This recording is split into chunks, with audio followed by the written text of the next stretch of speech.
Ledakan. Terdengar suara guntur datang dari sebelah barat kota Chaohua. Segera setelah itu, awan-awan di langit mulai berputar di sekitar titik pusat, segera membentuk pusaran awan. Pusat pusaran awan mulai jatuh dan menjadi bentuk corong. Lihat, itu awan corong. Ini adalah fenomena aneh di langit dan bumi. Seorang yang kuat telah menerobos ke alam yang hebat. Di bawah awan corong adalah lokasi keluarga Zeng. Ketika tetua agung keluarga Zeng melihat awan corong muncul di langit, dia langsung menunjukkan ekspresi gembira dan berteriak keras ke Wu. Wu akhirnya berhasil. Dewa bela diri. Dewa bela diri termuda dari keluarga Zeng. Hahaha. Para pangeran, bangsawan, dan seniman bela diri yang hadir di tempat kejadian pada dasarnya memiliki pemahaman tertentu tentang keluarga Zeng. Mereka tahu bahwa keluarga Zeng memiliki seorang jenius yang menyendiri dan berusaha menerobos penghalang besar alam dewa bela diri. Mungkinkah terobosan Zeng Kou ke alam dewa bela diri menyebabkan fenomena aneh di langit dan bumi? Titik. Keluarga Zeng telah melahirkan dewa bela diri. Mereka akan naik tahta menjadi keluarga nomor 1 di Zhou Agung. Kudengar Zeng Kou bahkan belum berusia 40 tahun.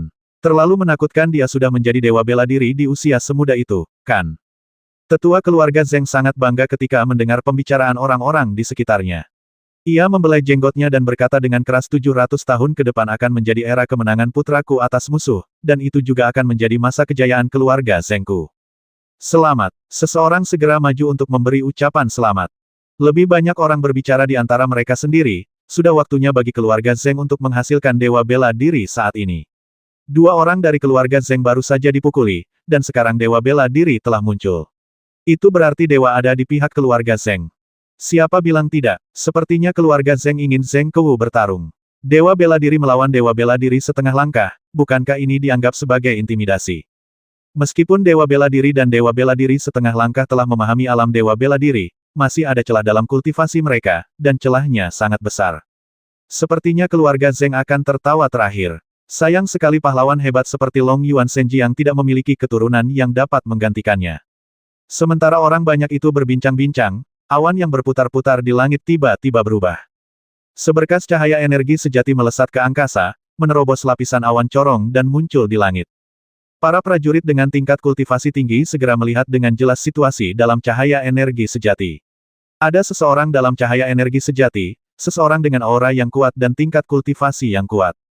Pria ini melesat tinggi ke angkasa, berdiri di atas pusaran awan, dan menatap kerumunan orang di bawahnya. Sesaat kemudian, sosoknya melesat dan melesat menuju ibu kota kekaisaran. Dalam sekejap mata, ia melintasi 100 mil dan akhirnya jatuh ke arena dengan suara bang. Energi sejati yang melonjak menyapu, membentuk gelombang kejut yang mendorong kerumunan di sekitar arena sejauh ratusan kaki. Pria itu berdiri dari luapan energi sejati, seolah-olah dewa telah turun dari surga. Aura yang kuat menyelimuti langit dan bumi, hampir membuat orang-orang tercekik. Tetua keluarga Zeng segera berkata dengan gembira ke Wu, kamu akhirnya keluar dari pengasingan. Apakah kamu benar-benar telah menembus penghalang besar alam dewa bela diri? Mulut Zeng Kou menunjukkan sedikit kesombongan, dan dia menjawab tentu saja, jika aku tidak terburu-buru, aku akan menerobos penghalang besar bulan depan. Namun, tidak ada salahnya untuk menerobos lebih awal. Saat dia berbicara, dia menatap Yesuan dan bertanya dengan nada dingin dan arogan apakah kamu menantang keluarga Zeng dari kota Tianyong. Yesuan menatapnya dengan tenang dan menjawab, ini aku, Yesuan dari Kunpeng College. Aku tidak peduli apakah kamu dari Akademi Kunpeng atau Rumah Jenderal Dewa. Menantang keluarga Zeng hanya akan menghasilkan satu hasil. Zeng Kou mengulurkan jarinya dan perlahan mengucapkan kata terakhir, kalah. Lebih baik tidak terlalu percaya diri sebelum pertarungan. Yesuan tetap tenang dan tidak terpengaruh oleh momentumnya. Zeng Kou tertawa terbahak-bahak dan berkata, benarkah? Mengapa aku tidak berpikir begitu? Kau adalah dewa bela diri setengah langkah, apakah kau pikir kau dapat menandingiku, dewa bela diri yang sebenarnya? Yesuan perlahan menghunus pedang Kunpeng dan berkata dengan nada tenang kau memang dewa bela diri tegak pertama yang pernah kulawan. Aku tidak akan mengatakan hal besar. Kau akan tahu siapa yang lebih kuat dan siapa yang lebih lemah setelah pertarungan ini. Zeng Kou tertawa lagi, dengan kesombongan dan penghinaan yang jelas dalam tawanya. Dia menghela napas dan berkata, baiklah. Aku baru saja memasuki alam dewa bela diri, dan aku butuh seseorang untuk berlatih dan membiasakan diri dengan kekuatan bertarung yang dahsyat dari alam dewa bela diri. Karena kau baru saja bertemu denganku, maka itu kau. Dia berhenti sejenak, lalu melanjutkan, sebelum kau mulai, aku akan memberimu sedikit nasihat. Akui kekalahanmu sesegera mungkin sebelum kau hancur total, kalau tidak aku tidak akan berhenti. Sudah selesai. Kalau begitu, mari kita mulai. Mata Ye Xuan berangsur-angsur menjadi tajam, seolah-olah ada kilatan cahaya pedang, dengan ketajaman yang tak tertandingi. Zheng Kewu mengangkat tangannya dan berkata, sudah kubilang aku butuh seseorang untuk berlatih, tetapi dengan tingkat kultivasiku saat ini, kau akan kalah begitu aku bergerak. Jadi, aku akan memberimu 100 gerakan. Dalam 100 gerakan, aku tidak akan melawan. Ayo, lakukan.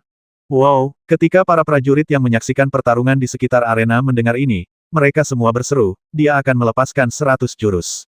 Bukankah itu terlalu berlebihan? Bahkan jika dia adalah dewa bela diri sejati, bukankah terlalu sombong untuk melepaskan 100 jurus sekaligus? Tidaklah terlalu sombong. Jika seorang dewa bela diri yang sudah matang bertarung melawan dewa bela diri setengah langkah, akan menjadi penghinaan jika mereka berdua menggunakan semua kekuatan mereka. Membiarkan 100 gerakan cukup tepat. Selain itu, 100 gerakan berarti tidak melakukan serangan balik, tetapi tetap bertahan. Selain itu, jika seorang dewa bela diri telah berlatih beberapa seni bela diri anti kejutan, ia mungkin dapat mengejutkan lawannya sampai mati hanya dengan bertahan. Di panggung kompetisi, jejak kemarahan muncul di mata Ye Xuan. Dia menyerah 100 kali. Ini terlalu berlebihan. Sebelumnya, Zheng Kejian hanya mengancam akan melepaskan 3 jurus, tetapi sekarang dewa bela diri keluarga Zheng bahkan lebih berlebihan, secara langsung mengancam akan melepaskan 100 jurus. Ye Xuan tertawa marah, dan ketajaman di matanya menjadi lebih ganas menyerahkan 100 gerakan, tidakkah menurutmu ini terlalu sombong? Zheng Kewu menggoyangkan jarinya dan berkata, tidak besar sama sekali. Saat dia berbicara, dia tiba-tiba mengepalkan tinjunya dan membuka Martial God Domain. 12 lapis armor cahaya suci muncul, membuat seluruh tubuhnya memancarkan cahaya keemasan, seperti dewa perang berbaju besi emas. 12 lapis armor cahaya suci, ini adalah wilayah dewa perang milikku. 100 jurus ini hanya untuk menguji kekuatan 12 lapis armor cahaya suci. Aku hanya ingin melihat, dengan kekuatan tempurmu sebagai dewa perang setengah langkah, apakah kau dapat menembus 1 lapis dalam 100 jurus? Zheng Kewu mengangkat kepalanya dan bermandikan cahaya keemasan armor suci, wajahnya penuh dengan kesombongan seorang pria kuat. Ye Xuan mengangkat sudut mulutnya dan tersenyum, berkata biarkan aku menang 100 jurus, oke. Oke, aku telah berlatih ilmu pedang akhir-akhir ini, mencari alam ilmu pedang yang lebih tinggi, mencoba menggabungkan 72 jurus keterampilan unik dewa pedang untuk membentuk 72 jurus tebasan terus-menerus. Lalu aku akan melihat apakah kau dapat melakukan tebasan terus-menerus 72 jurus ini. Saat Ye Xuan berbicara, dia mengangkat pedang kunpeng, dengan ujung pedang menunjuk langsung ke Zheng Kewu. Auranya meledak, dan domain pedang terbuka dengan suara dengungan. Bayangan pedang dewa muncul di domain tersebut, memadatkan niat pedang tak terbatas dan ujung tajam. Domain pedang terbuka, meliputi seluruh dunia, dan memulai pertempuran sengit dengan domain dewa bela diri Zheng Kewu. Sebelum keduanya sempat bergerak, benturan bidang mereka sudah menciptakan gelombang udara yang membumbung tinggi dan menyapu.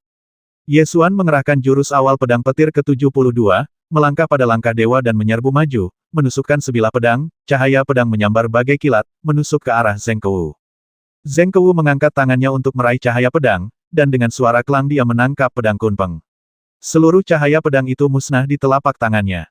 Telapak tangannya ditutupi dengan 12 lapis Holy Light Armor. Cahaya pedang menembus Holy Light Armor dan gagal menembus lapisan pertama Holy Light Armor. Pada saat ini, Ye Xuan harus mengakui bahwa kekuatan dewa bela diri Zheng Wei memang kuat, lebih kuat dari semua lawan yang pernah ditemuinya sebelumnya. Zheng Kewu mengangkat bibirnya dengan sedikit kesombongan, dan mendengus, apakah ini semua kekuatanmu? Jika ini semua yang kau miliki, jangan pernah berpikir untuk menyakitiku dengan 1000 gerakan, apalagi 100 gerakan. Ye Xuan tidak marah. Senyum sinis terpancar di matanya. Dia berteriak dengan suara yang dalam, menarik semua aura pedang di area itu untuk berkumpul ke arahnya. Kombinasi pedang dan niat, semua hantu pedang dewa di bidang kendo berkumpul dan bergabung ke dalam tubuh. Ketajaman yang tak tertandingi segera terpancar dari tubuh Ye Xuan, seolah-olah niat pedang yang tak terbatas terkondensasi dalam tubuhnya dan bisa meledak kapan saja. Dentang. Disertai suara pedang yang keras, Ye Xuan menusuk dengan jurus keduanya, pedang petir. Zheng Kewu melambaikan tangannya untuk menangkis, dan dengan suara bang, cahaya pedang itu menembus lapisan pertama baju besi cahaya suci. Niat pedang menunjukkan ketajamannya dan langsung menembus lapisan pertama baju besi cahaya suci. Wah, lapisan pertama Holy Light Armor rusak, menyisakan 12 lapisan. Zheng Kewu tidak menyangka bahwa Holy Light Armor tingkat pertama akan ditembus secepat itu. Sedikit keterkejutan muncul di wajahnya, Tetapi dia tetap tidak menganggap serius Ye Xuan. Dia menggoyangkan lengannya dan ingin menyingkirkan Ye Xuan. Ye Xuan menghunus pedang ketiga sebelum pedang kedua habis. Lalu datanglah pedang keempat dan pedang kelima, masing-masing lebih cepat dari sebelumnya. Tubuh Ye Xuan meninggalkan jejak bayangan, bergerak maju mundur di sekitar Zheng Kou. 72 tebasan gemuruhnya meluncur, tak terhentikan, dan ia menebaskan 6 pedang dalam sekejap.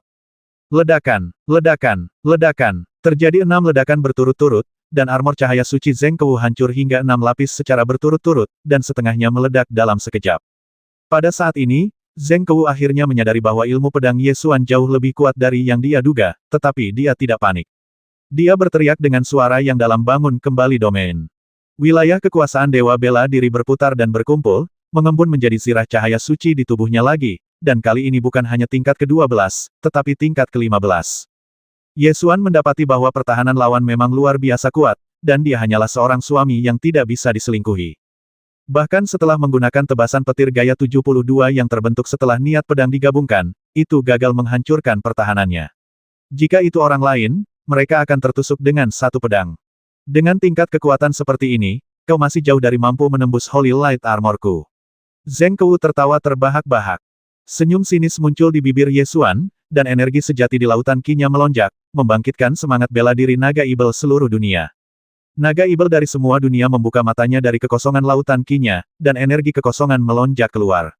Energi kekosongan berkelebat di sekitar Ye Xuan, dan kecepatan gerakan tubuhnya meningkat beberapa kali lipat. Kecepatan dan kekuatan 72 tebasan guntur meningkat drastis. Desir, desir, desir. Dalam sekejap, 7 pedang ditebas, dan cahaya pedang menyambar kemana-mana. Bang, bang, bang. Setiap pedang dapat memotong 2 lapis Holy Light Armor. Setelah 7 pedang, 14 dari 15 lapis Holy Light Armor akan terpotong, hanya menyisakan lapisan terakhir. Zheng Kou langsung terkejut dan membuka matanya lebar-lebar, mencoba memasang kembali Holy Light Armor. Namun, pedang Ye Xuan lebih cepat. Dia menggunakan 72 style Thunder Slash tanpa cahaya pedang. Pedang sebelumnya baru saja ditebas, dan momentum pedang berikutnya telah meningkat. Di bawah kekuatan pedang, armor cahaya suci hancur lapis demi lapis. Pedang ke-15 ditusukkan dan lapisan terakhir baju besi cahaya suci hancur. Kali ini, Zheng Kou akhirnya bereaksi. Ia segera mengeluarkan energi sejatinya untuk melindungi tubuhnya. Pada saat yang sama, ia mengeluarkan pedang ajaib dari kehampaan dan menusuk wajah Ye Xuan. Ye Xuan mengangkat tangan kirinya dan mempraktikkan kitab suci Dewa Perang Kuno. Lapisan cahaya keemasan muncul di telapak tangannya, dan menjadi sangat kuat. Dia langsung mengulurkan 2 jari dan menjepit pedangnya. Menggigit. Jari itu beradu dengan bilah pedang, menimbulkan suara logam beradu. Kedua jari itu menjepit bilah pedang dengan erat bagaikan penjepit besi. Sambil memegang pedang di antara jari-jarinya, tangan kanannya terus melakukan tebasan petir gaya 72 tanpa henti. Pedang ke-16 telah ditebas dan pedang ke-17 siap diluncurkan. Wah, cahaya pedang ke-16 menebas, dan energi sejati pelindung tubuh Zheng Kou meledak. Ketika pedang ke-17 Tianxing ditebas, mata Zheng Kou membelalak dengan ekspresi panik. Dia segera menjatuhkan pedang di tangannya, menyatukan kedua tangannya di depan dada, dan memegang pedang kunpeng. Ye Xuan mendengus dingin, dan pedang yang ditujukan pada pedang itu meledak. Ujung pedang itu menyapu, dan ribuan pedang yang ditujukan ke tubuhnya mengalir keluar dari punggungnya. Ah! Zheng Kou menjerit, terjatuh, dan menghantam tanah dengan keras. Kali ini seluruh tempat menjadi sunyi senyap. Tak seorang pun berseru karena semua orang mengira apa yang mereka lihat adalah ilusi. Bagaimana mungkin seorang dewa bela diri yang sempurna dikalahkan oleh dewa bela diri yang setengah langkah? Tetapi jelas Zheng Kou lah yang terjatuh dari arena, suatu pemandangan yang tidak dapat dipahami oleh para seniman bela diri yang menyaksikan pertarungan tersebut. Apakah orang yang jatuh itu adalah Zheng Kou? Seseorang bertanya dengan ragu, namun dalam hatinya masih belum yakin akan kebenarannya. Itu Zheng Kou, tapi bagaimana dia bisa jatuh?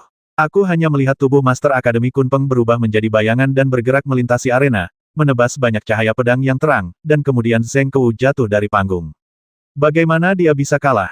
Masih banyak jagoan bela diri di ibu kota kekaisaran, dan banyak orang yang hadir melihat dengan jelas konfrontasi singkat di atas panggung tadi. Itu memang konfrontasi yang singkat. Tampaknya ada puluhan juta variasi gerakan, tetapi sekarang hanya butuh waktu kurang dari 3 napas untuk menentukan pemenangnya.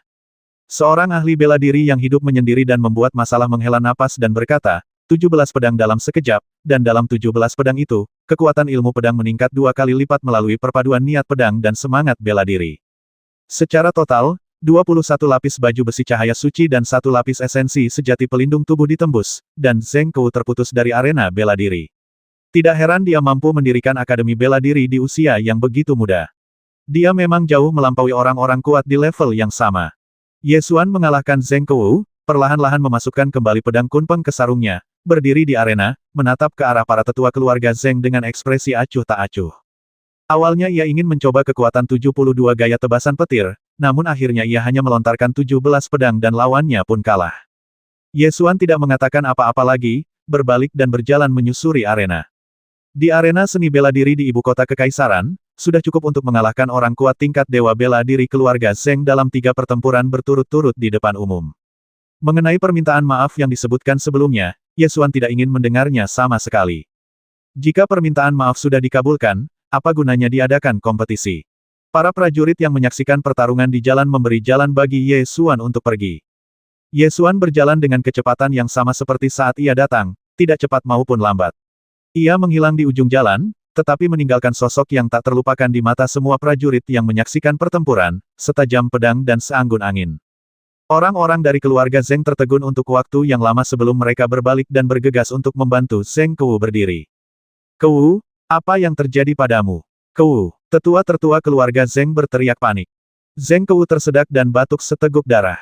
Dia mencubit lengan tetua-tetua keluarga Zheng dengan telapak tangannya dan berkata dengan enggan Aku minta maaf, ayah. Sebelum dia bisa menyelesaikan kata-katanya, matanya menjadi gelap dan dia pingsan. Pertempuran ini mengejutkan ibu kota kekaisaran, dan hampir semua keluarga besar memperhatikannya. Awalnya, sebagian besar keluarga mengira keluarga Zheng akan menang. Bagaimanapun, fenomena aneh di langit dan bumi yang disebabkan oleh Zheng Kou yang keluar dari pengasingan terlalu sensasional. Jelas bahwa seorang dewa bela diri muda tiba-tiba muncul.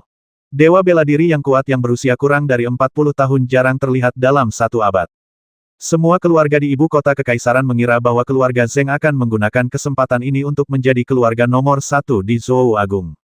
Namun, mereka tidak menyangka bahwa saat mereka hendak lepas landas, mereka akan ditebas oleh pedang. Di menara Huayue, Kuliusang membungkuk kepada Jun Tianyi dan berkata, Yang mulia, Ye Xuan benar-benar seperti yang saya duga. Dia mengalahkan dewa bela diri sejati dengan level dewa bela diri setengah langkahnya. Hanya butuh 3 tarikan napas untuk menebas 17 kali dan menembus 21 lapisan baju zirah cahaya suci, memotong kepala lawannya di panggung seni bela diri. Kekuatan ini tidak boleh diremehkan. Ada kegembiraan di mata Jun Tianyi, namun juga sedikit kebingungan. Dia masih ingat bahwa 3 tahun lalu, ketika mereka bertempur dalam perang nasional dengan negara kuno Tianyao, Kuliusang telah merekomendasikan Ye Xuan. Saat itu, pendekar pedang muda ini belum menjadi putra dari Istana Jenderal Ilahi, juga bukan guru Akademi Kunpeng. Ia hanyalah seorang pendekar di alam bela diri spiritual. Alam bela diri spiritual sangatlah tidak berarti jika dibandingkan dengan kekuatan saat ini untuk mengalahkan dewa perang. Justru ketidakberartian inilah yang membuat Jun Tianyi kehilangan kesempatan merekrutnya. Jun Tianyi memikirkan kejadian 3 tahun lalu dan tidak bisa tidak menganggapnya menggelikan. Bagaimana mungkin kondisi yang ditawarkan saat itu bisa merekrut pria kuat dengan potensi yang mengerikan seperti itu? Sayang sekali, jika sekali terlewat, ia terlewat. Dia tahu betul bahwa tidak akan ada kesempatan untuk merekrut dewa bela diri setengah langkah ini lagi, karena pihak lain bahkan telah menolak hadiah dari Kaisar Manusia. Dia tidak menginginkan imbalan apapun, tetapi sebaliknya ingin Zhou Agung menyatakan perang terhadap kerajaan kuno Tianyao. Apa alasannya? Jun Tianyi tahu bahwa ini karena apa yang ia lihat dan pikirkan telah melampaui dunia biasa, dan pandangannya jauh di atas awan. Ketika ia berdiri di puncak, semua kemuliaan di dunia berada dalam jangkauannya, tetapi itu seperti tanah, yang dapat dengan mudah dibuang dan disebarkan seperti angin. Miao Yin, aku mungkin telah kehilangan keajaiban seni bela diri paling menakjubkan yang pernah kutemui dalam hidupku. Jun Tianyi menatap putri mahkotanya dan berkata dengan penuh emosi. Yu Miaoyin tersenyum dan berkata, Yang mulia, jangan khawatir. Mereka yang mengabaikan ketenaran dan kekayaan seperti sepatu usang menghargai persahabatan seperti emas asli. Ketika Ye Xuan pertama kali mendirikan Akademi Kunpeng, Yang mulia memberinya 100 binatang buas gunung sebagai hadiah. Persahabatan ini akan berguna seumur hidup. Yu Miaoyin tidak menyelesaikan kata-katanya, tetapi menatap putri kecil yang sedang berbaring di ambang jendela di ruangan yang hangat sambil menyaksikan kesenangan. Ini tidak penting. Untungnya, Ye Xuan dan Jun Tianwen tidak akur. Bahkan jika dia tidak bisa direkrut, dia tidak akan menjadi musuh. Jun Tianyi memikirkan hal ini dan merasa lega lagi. Setelah kompetisi, Yun Xiaoxi melompat keluar dari ambang jendela. Pakaian bulu tipis di tubuhnya bersinar terang, memungkinkannya terbang dan mengejar ke arah yang ditinggalkan Ye Xuan. Begitu Ye Xuan kembali ke rumah Jenderal Ilahi, seseorang melayang turun dari langit dan menghalangi jalannya. Kau tidak datang menemuiku bahkan setelah tiba di Dijing. Aku sudah marah, kata Yun Xiaoxi dengan marah. Jangan khawatir, kamu akan terbiasa setelah marah beberapa saat. Ye Xuan tersenyum dan terus berjalan maju. Yun Xiaoxi segera mengikuti di belakang dan cemberut, aku benar-benar marah. Aku akan menemukanmu dalam mimpiku malam ini dan menjebakmu di dalamnya. Dengan begitu, kau tidak akan bisa melarikan diri meskipun kau ingin. Ye Xuan berbalik dan mengulurkan tangan untuk menyentuh dahinya, sambil tersenyum, apa yang sedang kamu pikirkan? Mimpimu tidak bisa lagi menjebakku. Yun Xiaoxi langsung mengernyit dan berkata, kalau begitu aku akan berubah menjadi ibel mimpi buruk dan memakanmu. Itu bahkan lebih mustahil. Mengapa? Karena gigiku sedang sakit. Pada hari ini, setiap sudut ibu kota kekaisaran membahas duel antara keluarga Zheng dari kota Tianyong dan pemimpin Akademi Kunpeng. Dewa bela diri yang usianya kurang dari 40 tahun sudah mengerikan, tetapi orang yang mampu mengalahkan dewa bela diri dengan tingkat kultivasi dewa bela diri setengah langkah bahkan lebih mengerikan lagi, dan orang ini lebih muda. Sebelum Zheng Kou dikalahkan, semua orang mengira keluarga Zheng akan bangkit, namun pada akhirnya, justru rumah Jenderal Ilahi yang bangkit. Tidak tepat jika dikatakan telah bangkit, karena Istana Jenderal Ilahi telah berdiri di puncak dinasti Zhou Agung. Satu-satunya alasan mengapa tidak optimis adalah karena tidak ada penerus, tetapi sekarang ada penerus. Dan melihat bakatnya, tidak ada seorang pun di dunia yang dapat dibandingkan dengannya. Pangeran keempat, yang pernah dikenal sebagai seniman bela diri terbaik dari generasi muda dan pangeran yang paling disukai di dinasti Zhou, telah dikalahkan. Kejeniusan langka dari keluarga Zheng, seorang ahli tingkat dewa bela diri berusia 40 tahun, ditebas di panggung dalam waktu 3 tarikan napas. Kekuatan tempur seperti itu tidak bisa lagi diukur dengan mata biasa. Jika tidak terjadi apa-apa, Istana Jenderal Ilahi akan tetap megah setidaknya selama 700 tahun lagi, dan tidak akan ada yang berani menandinginya. Dalam pertempuran ini, keluarga Zheng dikalahkan dalam ketiga pertempuran. Bahkan anak ajaib keluarga yang baru saja memasuki ranah dewa bela diri dikalahkan oleh lawan yang levelnya lebih rendah. Semua kekuatan yang menyaksikan pertandingan tahu bahwa kali ini keluarga Zheng tidak hanya kalah, tetapi juga kalah telak. Sungguh memalukan bahwa dewa bela diri yang sempurna tidak dapat mengalahkan dewa bela diri setengah langkah. Ketika Zheng Kou menyebabkan fenomena aneh di langit dan bumi hingga menjadi dewa bela diri yang kuat, semua keluarga besar di dinasti Zhou mengira keluarga Zheng akan bangkit. Tanpa diduga, mereka dikalahkan bahkan sebelum kebangkitan dimulai. Kekalahan keluarga Zheng juga menyebabkan penurunan tajam dalam kekuatan faksi yang mencari stabilitas di Istana Zhou. Di bawah promosi rahasia para jenderal, kekuasaan di istana mulai condong ke arah faksi yang pro-perang, dan semakin banyak pangeran dan bangsawan yang menganjurkan deklarasi perang. Inilah tren zaman sekarang, dan tidak peduli seberapa keras keluarga Zheng dan Markis Zheng Weiwu berusaha, mereka tidak dapat menghentikannya. Sebulan kemudian, Komandan Tentara Long Yuan, Qin Tai'a, secara resmi mengajukan permintaan perang kepada Kaisar Manusia. Masalah deklarasi perang secara resmi diajukan untuk diperdebatkan, tetapi faksi stabilitas masih menganjurkan hidup berdampingan secara damai dan tidak setuju untuk mendeklarasikan perang. Meskipun demikian, faksi yang pro-perang kini memiliki keunggulan, tetapi tidak akan mungkin untuk mengalahkan faksi yang pro-konservatif dalam satu gerakan dalam waktu singkat. Di ruang belajar di rumah jenderal. Kali ini, tugas untuk mendorong Zhou Agung agar menyatakan perang dilakukan oleh Ye Xiao sendiri dan pengawal rahasianya. Ye Xuan biasanya berlatih kultivasi, dan hanya datang untuk menanyakan beberapa pertanyaan setiap beberapa hari ketika dia memikirkan masalah ini. Tuan muda, gengsi keluarga Zheng telah jatuh di antara golongan yang mencari stabilitas. Itu bukan masalah lagi, tetapi suara Markis Zheng Weiwu masih sangat keras, dan dia memiliki pendukung di istana, jadi dia tidak mudah dihadapi. Ye Xiao menyimpulkan situasi saat ini dalam satu kalimat. Markis Zheng Weiwu adalah paman dari pangeran keempat Jun Tianwen. Di istana, ada juga selir Xuan yang membawa malapetaka bagi negara dan rakyat. Dia berbisik di telinga kaisar, dan jika dia ingin kaisar menyatakan perang terhadap negara kuno Tianyao, dia harus terus mendorongnya maju. Ye Xuan tidak terburu-buru. Sejak dia memutuskan untuk menyatakan perang terhadap kerajaan kuno Tianyao, dia tahu bahwa ini bukanlah sesuatu yang dapat dicapai dalam waktu singkat. Oleh karena itu, setelah menaklukkan dunia kecil Kun Sutian, perjanjian dengan tempat-tempat suci dan sekte utama adalah 10 tahun, jadi ada banyak waktu. Tampaknya Markis Zheng Weiwu masih pantas dipukul. Ye Xuan berkata dengan santai. Night Owl mengingatkan jangan melakukan sesuatu yang terlalu keterlaluan. Lalu, bagaimana jika aku sudah berdiri di luar grid? Ye Xiao tertegun, dan Ye Xuan sudah berbalik dan pergi. Dia tidak mempunyai niatan untuk menghalangi tuan muda itu, karena dengan kekuatan Mansion Jenderal Ilahi saat ini, sebenarnya tidak ada yang perlu dikhawatirkan ketika melakukan sesuatu, dan gaya bertindak cepat dan tegas belum tentu merupakan hal yang buruk. Ye Xuan dapat merasakan bahwa lelaki tua itu akan segera kembali ke ibu kota. Night Owl muncul di ibu kota kekaisaran untuk bertugas sebagai garda terdepan. Jika dinasti Zhou besar ingin menyatakan perang terhadap kerajaan Ibel Surgawi kuno, harus ada pertemuan antara kaisar dinasti Zhou besar dan Jenderal Dewa Long Yuan. Namun, ada orang yang datang ke ibu kota lebih awal dari Qin Taya. Pagi-pagi sekali, Ye Xuan sedang berlatih pedang di halaman ketika seorang pelayan dari rumah Jenderal Ilahi datang melaporkan bahwa seorang tetua dari Akademi Kunpeng ingin menemuinya. Ye Xuan pergi ke aula depan dan melihat ada lebih dari 20 tetua dan siswa dari Akademi Kunpeng. Pemimpin tim itu adalah Master Gu, dan tikus pemburu obat Heido sedang berbaring dan bermain di lengannya. Semenjak Tuan Gu kabur dari penjara dan Jue, dia semakin dimanja Heido, membesarkannya hingga menjadi gemuk seperti anak Nangui. Kenapa kalian di sini? Silakan duduk. Ye Xuan berjalan ke ruang tamu dan melambaikan tangan agar semua orang duduk. 7 tetua dari Departemen Alkimia menduduki tempat duduk mereka, sedangkan belasan siswa dari Departemen Alkimia berdiri di belakang dan tidak menduduki kursi kosong yang tersisa. Bagaimanapun, benua Jiushu adalah dunia yang sangat menekankan hubungan guru-murid. Meskipun Akademi Kunpeng tidak memiliki persyaratan ketat untuk etika murid, para siswa Akademi Kunpeng tetap sangat memperhatikan hal ini dan tidak akan duduk ketika para tetua hadir. Gu Yunbo meletakkan kacang hitam di atas meja dan berkata, "Anak muda Ye, kita di sini untuk berpartisipasi dalam konferensi orang suci alkimia. Aku telah membawa para alkemis terbaik dari Departemen Alkimia Akademi Kunpeng. Ini semua adalah aset Departemen Alkimia Akademi."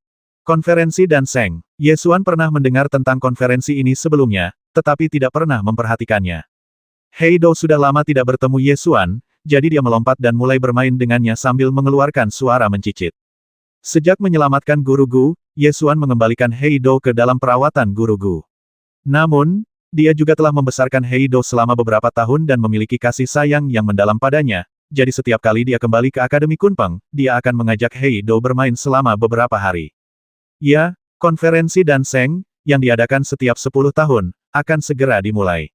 Pada setiap konferensi dan Seng, 1 orang suci dan 7 guru akan dianugerahkan.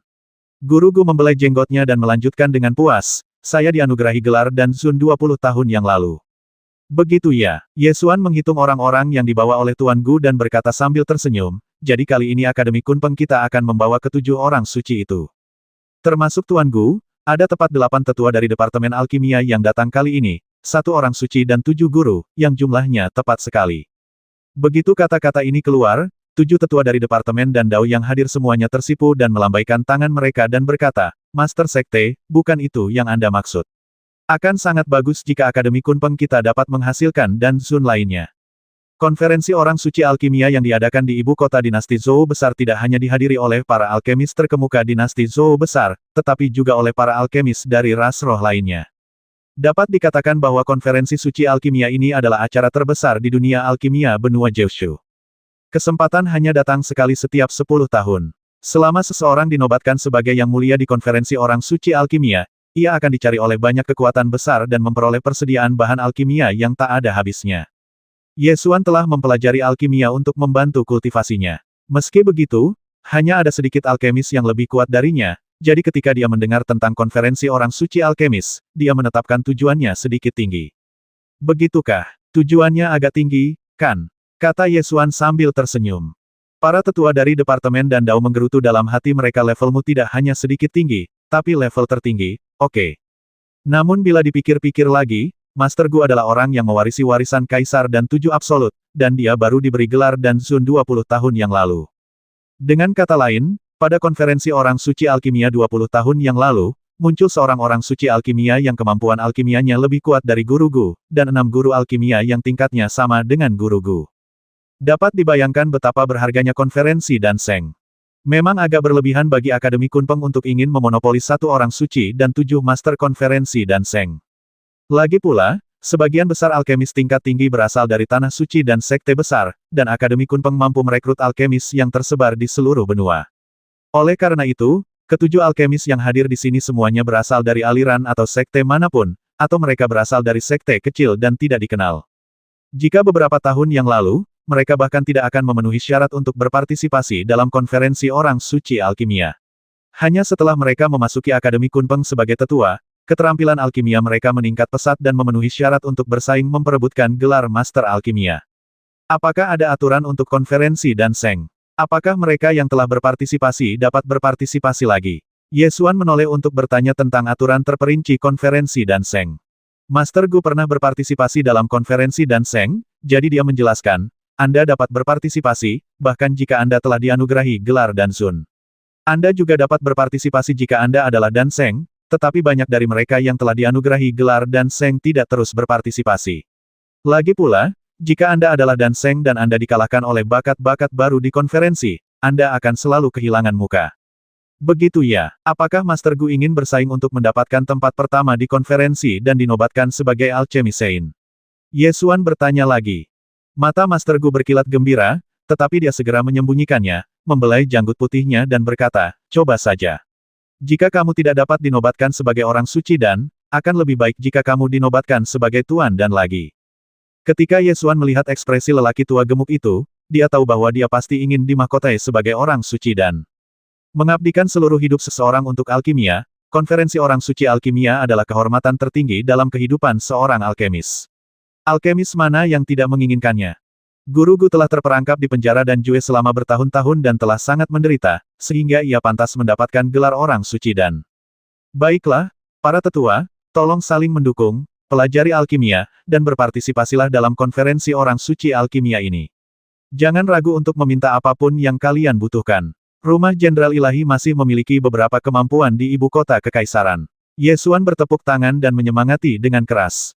Terima kasih, Ketua Sekte. Para tetua membungkukkan badan sebagai tanda terima kasih. Tuan Gu segera mengulurkan tangan dan meraih pergelangan tangan Yesuan, lalu bertanya, dari apa yang kamu katakan, kamu tidak akan berpartisipasi. Aku baru saja mengalahkan keluarga Mo di kota Tianyong. Sekarang aku menjadi pusat perhatian. Aku akan berpartisipasi dalam konferensi Dansheng. Bukankah itu terlalu berlebihan? Yesuan menggaruk kepalanya dan tiba-tiba teringat apa yang dia katakan kemarin. Oh. Bagaimana mungkin aku lupa bahwa aku sudah berada di luar kotak sejak awal, jadi apapun yang kulakukan, itu tidak akan menjadi hal yang luar biasa. Master Gu langsung menjadi cemas, meraih pergelangan tangan Yesuan dan berkata, anak muda Ye, aku tahu tingkat alkimiamu. Jika kamu tidak berpartisipasi, apa arti konferensi orang suci alkimia ini? Ketika mereka berada di penjara Danjue, mereka berdua bekerja sama untuk memurnikan pil Senyuan, yang merupakan salah satu dari 7 pil Kaisar Pil Kijue.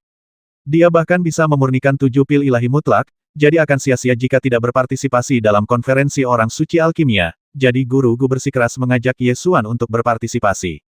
Baiklah, mari kita lihat bagaimana situasinya. Aku akan mencobanya saat aku punya waktu. Yesuan setuju dengan santai. Mengenai apakah dia akan berpartisipasi atau tidak, itu tergantung pada situasi spesifiknya. Lagi pula, ada hal yang lebih penting untuk dilakukan di Dijing kali ini.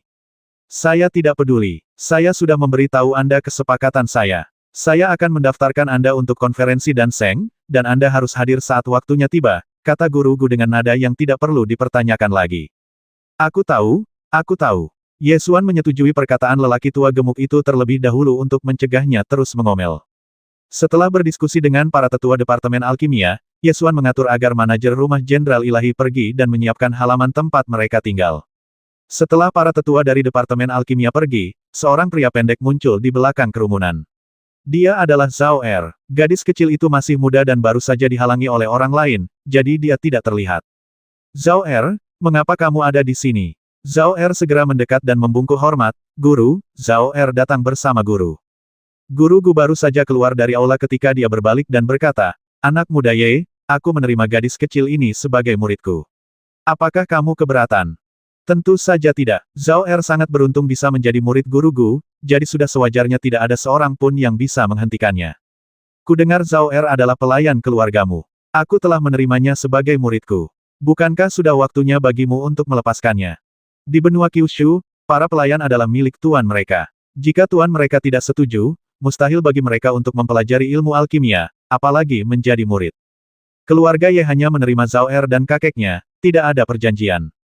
Titik titik titik. Titik titik titik. Ye Xuan mengulurkan tangan dan menyentuh kepala Zhao Er, lalu berkata sambil tersenyum di masa depan, ikutilah guruku untuk belajar cara membuat pil. Setelah kamu mempelajarinya, kamu dapat membuat pil apapun yang kamu inginkan untuk kakek. Zhao Er mengangguk senang, lalu mengeluarkan sebuah toples dari tas kainnya dan berkata, Tuan, ini yang diminta oleh Suster Xiangling untuk diberikan kepada Anda oleh Zhao Er.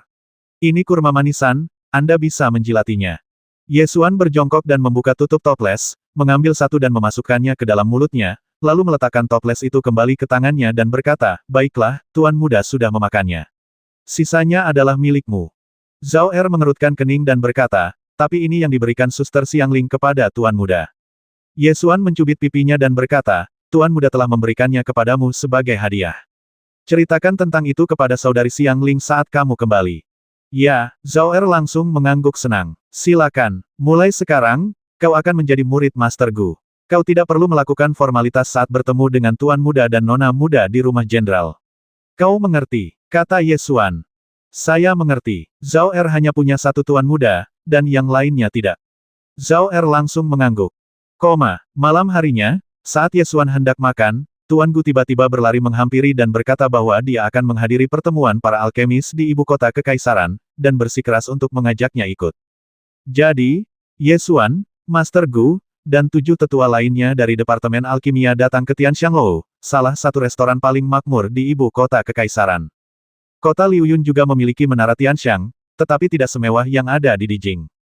Benua Kyushu sangat mementingkan ketertiban, jadi pemilik menara Tianxiang membangunnya di ibu kota dinasti Zhou besar dengan sangat mewah, tetapi menara Tianxiang di kota Liuyun berada di peringkat kedua. Semua orang memasuki menara Tianxiang dan bertemu dengan ratusan alkemis di lobi di lantai atas. Masing-masing dari mereka sangat kuat dalam alkimia. Para alkemis ini berkumpul dalam kelompok yang beranggotakan 3 atau 5 orang untuk berbicara. Tuan Liu, Anda juga di sini. Anda pasti akan menjadi orang yang akan mengambil gelar alkemis kali ini. Tidak, Master Li adalah kandidat terbaik untuk Dan Zun yang baru. Master Gu dianugerahi gelar Master Alkimia 20 tahun yang lalu, jadi dia cukup terkenal di dunia alkimia. Begitu dia memasuki menara Tianxiang, banyak orang datang untuk menyambutnya. Tuan Gu, Anda juga di sini. 20 tahun yang lalu, ketika saya masih menjadi murid alkimia, saya melihat keterampilan alkimia Anda di konferensi orang suci alkimia. Anda menghadiri konferensi orang suci alkimia kali ini, dan Anda bertekad untuk memenangkan gelar orang suci alkimia, bukan? Seorang alkemis yang lebih muda melangkah maju untuk menyambutnya. Meskipun usianya relatif muda, alkemis ini juga berusia 40-an. Namun, dibandingkan dengan orang-orang di aula, selama jenggotnya tidak putih, ia dianggap relatif muda. Master Gu, dengan perut buncit, menyapa orang-orang dengan riang, tidak, saya hanya membawa para alkemis akademi untuk berpartisipasi dalam konferensi orang suci alkemis. Saya tidak mencari pangkat.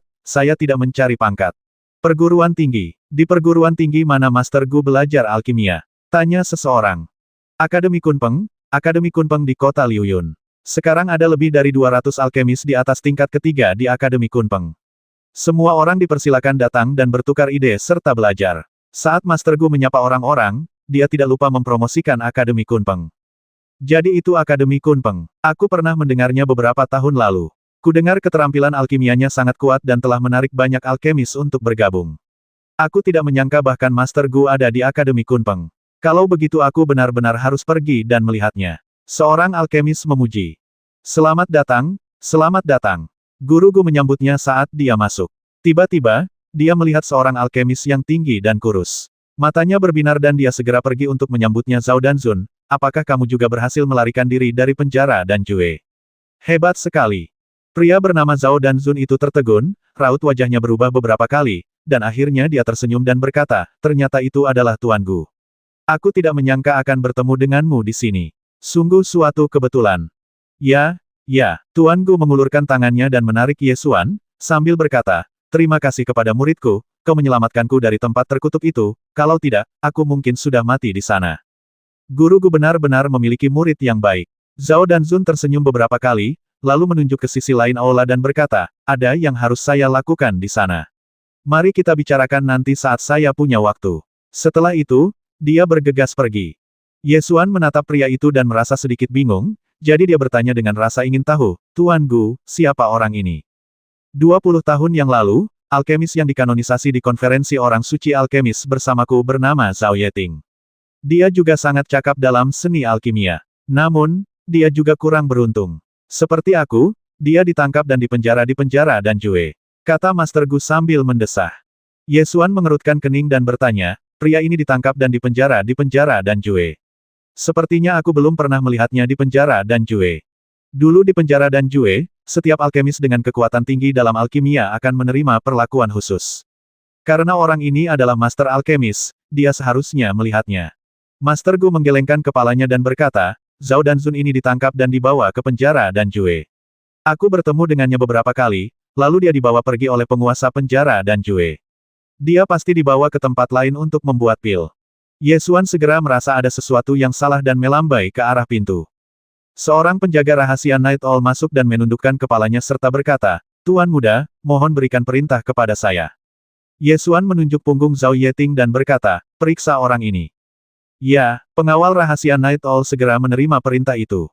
Tuan Gu bertanya dengan bingung anak muda Ye, mengapa kamu menyelidiki Zhao Danzun? Saya pernah menduga bahwa ada lebih dari satu penjara Danjue. Bagaimanapun, kekuatan yang telah ada selama puluhan juta tahun tidak mungkin hanya memiliki satu sarang. Jadi, Anda mengatakan bahwa Anda melihat Zhao Yeting ini di penjara Danjue, tetapi kemudian dia dibawa pergi. Dengan kata lain, dia seharusnya dipenjara di penjara Danjue yang lain. Ye Xuan menganalisis dengan lambat. Ya, aku juga berpikir begitu. Tuan Gu mengangguk. Lalu pertanyaannya adalah, bagaimana dia bisa keluar dari penjara Danjue? Ye Xuan tidak menyangka penjara Danjue mudah untuk melarikan diri. Anda harus tahu bahwa Qin Taiya secara pribadi pergi untuk menyerang penjara Danjue dan hampir mempertaruhkan nyawanya untuk mengusir penguasa penjara Danjue. Jika bukan karena pil Shenyuan yang memperpanjang hidupnya, Qin Taiya mungkin telah meninggal di sana. Dapat dilihat betapa sulitnya menerobos penjara Danjue. Berapa banyak Qin Taiya yang ada di dunia. Tanpa bantuan seorang ahli yang tak tertandingi, bagaimana sang alkemis yang dipenjara di penjara Danjue dapat melarikan diri? Guru Gu langsung mengerti masalahnya begitu dia memikirkannya. Dia telah dipenjara di penjara Danjue selama beberapa tahun dan sangat mengenalnya. Itu adalah penjara kematian tanpa pintu keluar. Mustahil bagi orang biasa untuk melarikan diri kecuali mereka diusir setelah meninggal. Saya belum pernah mendengar tentang penjara Danjue yang dibobol selama kurun waktu ini. Bagaimana dia bisa lolos? Ada ratusan alkemis yang dipenjara di penjara Danjue. Jika penjara Danjue dibobol dan banyak alkemis yang kabur, berita itu pasti akan menyebar ke seluruh dunia alkimia. Ada begitu banyak alkemis di Departemen Alkemis Universitas Kunpeng, tetapi tidak ada satupun dari mereka yang pernah mendengar berita terbaru tentang penjara Danjue yang dibobol. Jadi bagaimana Zhao Yeting bisa melarikan diri? Jika ada yang tidak normal, itu adalah Ibel. Anda akan mengetahuinya jika Anda memeriksanya. Ye Xuan menatap punggung Zhao Danzun sambil tersenyum. Saat bertempur memperebutkan rumah harta karun Dewa Pedang di Danau Tianshui, Ye Xuan curiga bahwa pendeta Dewan Dewa Shen Zhang adalah penguasa Danjuyu. Sekarang, seorang Danzun yang pernah dipenjara di penjara Danjue tiba-tiba muncul, dan tampaknya sesuatu yang menarik akan terjadi. Pesta berlanjut. Setengah jam kemudian, penjaga rahasia Night Owl kembali dan berbisik di telinganya, Tuan muda, kami telah melakukan beberapa penelitian awal. Pria ini bernama Zhao Yeting, dan ia lahir di Sekte Danding, sebuah sekte dan dao di prefektur Donglu. Ia dikanonisasi sebagai Danzun di konferensi Danseng 20 tahun yang lalu. Kali ini ia datang ke ibu kota kekaisaran, dan diundang oleh rumah Markis Seng Weiwu dari Sekte Danding untuk dikanonisasi di konferensi Danseng. Ini semua informasi yang telah kami temukan sejauh ini. Untuk informasi yang lebih rinci, kami perlu mengirim orang ke Sekte Danding untuk menyelidiki. Setelah mendengar ini, Ye Xuan melambaikan tangannya dan meminta pengawal rahasia Night Owl untuk mundur. Dia merasa bahwa segala sesuatunya tampak lebih rumit dari yang dia bayangkan. Zhao Yeting ini tiba-tiba menyinggung tentang Seng Weiwu Mansion. Seng Weiwu Mansion adalah milik keluarga kerajaan dinasti Zhou Agung, jadi seharusnya tidak mungkin bagi mereka untuk memiliki hubungan apapun dengan klan Tianyao. Ketika Tuan Gu melihat pasukan Night Owl mundur, dia mendekat dan bertanya, bagaimana? Apa yang ditemukan pasukan Night Owl? Ye Xuan tersenyum dan berkata, Zhao Yeting ini ada di sini untuk bersaing denganmu untuk posisi Danseng. Master Gu melotot dan berkata, sungguh jalan yang sempit bagi musuh. Aku pernah bertanding dengannya 20 tahun yang lalu, dan sekarang dia kembali lagi 20 tahun kemudian. Ye Xuan datang dan bercanda, kenapa kita tidak membungkusnya dengan karung, memukulinya, dan melemparkannya ke negara bagian gurun selatan untuk dimakan oleh monster-monster itu. Dengan begitu, tidak ada yang akan bersaing denganmu untuk mendapatkannya. Master Gu melambaikan tangannya dan berkata, tidak, tidak, karena ini adalah konferensi orang suci alkimia, kita harus bersaing secara adil. Aku tidak melakukan apapun dalam 20 tahun terakhir kecuali memurnikan pil. Tidak mungkin aku akan kalah darinya. Saat pertemuan para alkemis sudah setengah jalan.